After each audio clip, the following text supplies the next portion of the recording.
Hello, അമ്മ വെട്ടി തുണ്ടാക്കിയ ചക്ക കൊണ്ട് അച്ചായി ദേ വൈകുന്നേരം വന്നിട്ടുണ്ടായിരുന്നു കേട്ടോ. ഡ്യൂട്ടി കഴിഞ്ഞ് വന്നപ്പോൾ അപ്പം എനിക്ക് തോന്നി കഷ്ടപ്പെട്ടുണ്ടാക്കിക്കൊണ്ടെന്നല്ലേ, അപ്പം ഇപ്പം തന്നെ ഉണ്ടാക്കിയേക്കാന്ന് കരുതി തുരാന്ന് ചക്ക അങ്ങ് അരിയാണ് കേട്ടോ ഗൈസ്. അപ്പം ഇതിൻ്റെ ഇടയ്ക്ക് ഏറ്റവും കൂടുതൽ പച്ചച്ചക്ക തിന്നുന്ന ഒരു വ്യക്തിയാണ് ഞാൻ മാത്രമല്ല, എൻ്റെ കുട്ടും അങ്ങനെ തന്നെയാണ്.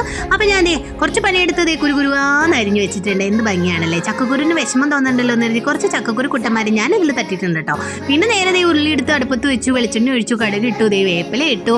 പിന്നെ നമ്മുടെ ചതച്ച് വെച്ചിരിക്കുന്ന ചുവന്നുള്ളിയും മുളകും വെളുത്തുള്ളിയും കുറച്ച് കുരുമുളകും കൂടി ഇട്ടിട്ടാണ് കേട്ടോ ഞാനൊന്ന് ക്രഷ് ചെയ്ത് വെച്ചിരിക്കുന്നത്. അതങ്ങ് ഇട്ടിട്ട് നമ്മളുടെ ചക്ക മൂടി വെച്ചാൽ റെഡി ആയിട്ടുണ്ട് കേട്ടോ. പക്ക സൂപ്പർ. നമ്മുടെ പ്ലേറ്റ് കിടക്കുന്നത് ഈ ഒരു കണ്ട. ഇതിൻ്റെ കൂടെ ഒരു ചിക്കൻ കറിയും വേണ്ട, മട്ടൻ കറിയും വേണ്ട, ബീഫും വേണ്ടത്. ഇതങ്ങ് ചുമ്മാ അങ്ങ് തിന്നാൽ മതി. ഞാൻ ഉണ്ടാക്കിയോണ്ട് പറയല്ല കേട്ടോ, സൂപ്പറാണ്. അപ്പം സംഭവം ഒന്ന് ട്രൈ ചെയ്തോളൂ. എൻ്റെ പ്ലേറ്റ് കാലി. അതുകൊണ്ടേ ഉപ്പിട്ടില്ല, മഞ്ഞപ്പൊടി ഇട്ടില്ല, തേങ്ങയിട്ടില്ല എന്നുള്ള കമന്റൊക്കെ ഞാൻ ഇവിടെ നിരോധിച്ചിരിക്കുകയാണ് കേട്ടോ ഗൈസ്. കാരണം എന്താണെന്ന് വെച്ചാൽ ഇതൊക്കെ ഞാൻ ആദ്യമേ തന്നെ തട്ടിക്കൂട്ടിയിട്ടുണ്ടായിരുന്നു കേട്ടോ. അപ്പോൾ ബൈ.